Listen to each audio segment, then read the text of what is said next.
Hello, welcome to the Practice Experience PE Hour MSN program presentation. What are PE hours? Well, PE hours really are the activities, the hours that you engage in activities in a specific course. The activities are related to patient, community, population health outcomes. They are also related to the course outcomes. You'll want to look at the syllabus and what are you expecting to get out of your specific course? Is it leadership? Is it ethics?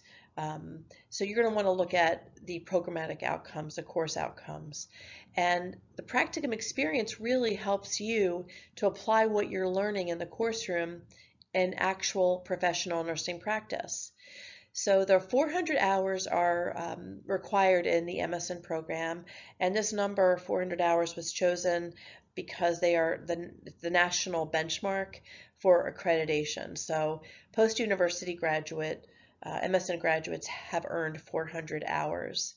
The hours are distributed in multiple courses, the 3 core courses, the specialization courses, as well as the capstone course.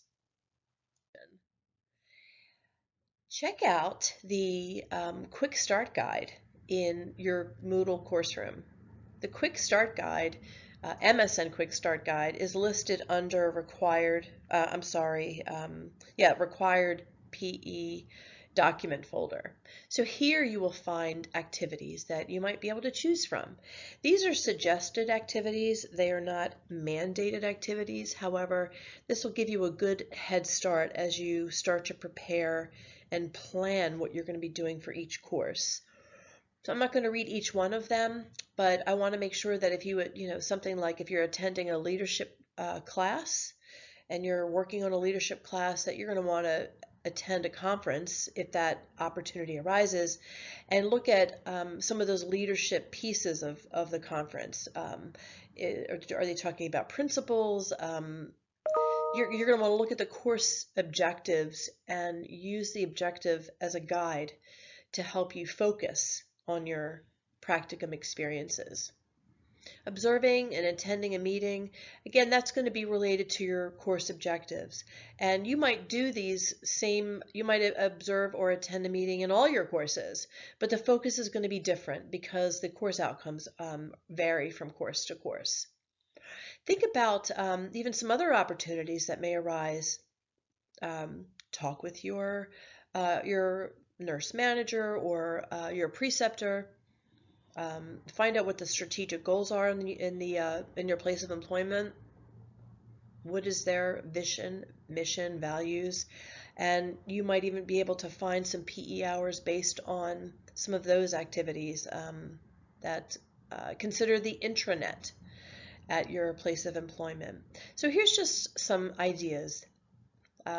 If you go to the MSN Quick Start Guide, you will find where they'll tell you, it'll be listed about how many hours you can claim for each activity. So you don't have to make this up. It's all kind of written there. If there's something that's not here on this slide that you're interested in doing, speak with your practicum coordinator. Send a message saying you'd like to consider this activity and see if that fits within the realm of your course. Often students need to go into the PE workroom, practice experience workroom, practicum experience workroom. This is when you need to make up some of your PE hours for a specific course. Maybe you didn't have an opportunity to complete your PE hours successfully, but you completed the course objectives outside of the PE hours. So this is important that you keep track of your PE hours because there is a $400 cost for the PE workrooms. And this gives you an extra 8 weeks to complete your hours, which seems like, doesn't seem like a long time, but it really is if you plan out your hours and write them down as expected on your request for PE experiences and kind of keep track to that. It's kind of like, you have obligations, put a calendar, put it on your calendar so you meet that. So this really helps you to earn hours to meet specific outcomes and objectives for your course. So this will also be documented on your PE record, and you will submit that at the end of the course, as well as a journal submission, which is a summary of your learning, of some of your experiences, etc. Post-university uses Castle Branch to help students manage their documentation. Why is this important? Well, we definitely need to make sure that students, and you would want this as well, that you're compliant with state and national standards. We need to make sure that we stay accredited and that you are attending a quality university. So there's specific documents that you will need, and once you submit all the documents and they're reviewed by a Castle Branch employee who is generally in healthcare, you'll get a compliance summary, and I'll show that to you on the next slide. But you will need to submit your photo and unexpired RN license that must have an expiration date listed on it, your proof of health insurance, background check,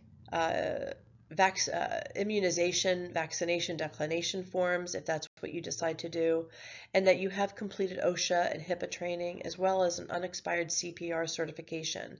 These documents must be uploaded for you to get a compliant summary, which would look like this. So you will be submitting quite a few documents to Castle Branch. It takes them generally 1 to 3 days to review them, and then 3, maybe 5 days, depending on the time of year, honestly. It is a business to review and write this compliant report. So I would say it could take a week to 10 days from upload, review, and to get a compliant summary report. So here you see there's a compliant summary in the right corner, and then you see also a specific compliant date. This compliance date will always need to be a future date. So if you're attending a May 1st, 2024 course, this Castle Branch summary will not be compliant. However, if your course starts on April 30th, you are compliant. So also you'll see on your Castle Branch compliant summary or to-do list, you'll see about halfway down they talk about measles and varicella. Here are a whole list of things to do, and it will let you know whether it's completed and then when you need to renew. So keep this handy. You'll also get emails from Castle Branch when you have a required document that is coming up for renewal. This gives you plenty of time to prepare and to upload. Please, I can't stress enough that this must be submitted. You must be compliant to successfully progress in your course. So the very beginning of the course, I suggest the first week, get it over with, is upload that compliance summary from Castle Branch. Castle Branch also has tons of tutorials that I look at often that can help you figure out if you don't know how to upload. You can also speak to the practicum coordinator or your advisor, very skilled in this as well. So you're going to upload a Castle Branch compliance summary, request from practice for practicum experience, which again is what we just discussed, your intent of what you plan to do during those 8-week course that you're in, and then also a request for preceptor. Now, if you don't see that you have a request for a preceptor in your course, don't worry about it at that point. But many courses will tell you if you have to upload that. So there's also documentation for all these documents are in your course room on the landing page, and it's under required PE document folder. And note that at the end of the course, you will submit your practice experience record. And this is the dates that you did your practice experience, what you did, and then you'll provide a summary of what the experience taught you, what you learned. If you're doing a literature review, you're going to want to add that to this because your instructor will review your practice experience record. Make sure that it aligns with your request for PEs. That way everything will go smoothly for you. Most courses need preceptors, not all. So what do you need if you're in an MSN program. Well, you definitely need to have your preceptor have an MSN or a degree or a higher degree, such as a DNP or a PhD. Please don't ask your mother, sister, brother, wife or husband to be your preceptor. You also don't want to ask your direct supervisor or someone who is involved in completing your evaluation at work. Why is that? Well, we want someone who is impartial and who can give you honest feedback about your experience and about your, how well you're doing in the course. And so we want to make sure that the direct supervisor is not involved because they are directly involved in your work, so they might have an impartial view. So you also want to choose someone who you admire as a professional mentor, someone who you admire in a leadership role, someone that you trust that has integrity, that can give you honest feedback on your performance. Really because you want to have this honest feedback, how you're doing, what can you do to do better. We're always striving. That's why you're getting your degree. And then also the preceptor at the very end of the course will be sent an evaluation form to determine your performance. What went well? Did you meet the expectations? So so that's the role of the preceptor. And again, you're going to want to go into your course room and look up the folder on your landing page, required PE documents. And here you will find all the documents that are necessary for you to be successful. And I suggest highly that you do these the first week of your class, get them submitted. And then the practicum coordinator will review and approve, or they will review and deny. And if your document is denied, we will give you a reason why and what you need to do, an actionable item for you to do to make sure that you're compliant and it's completed. Please reach out to your advising team, your practicum coordinator team, if you have any questions. Thank you.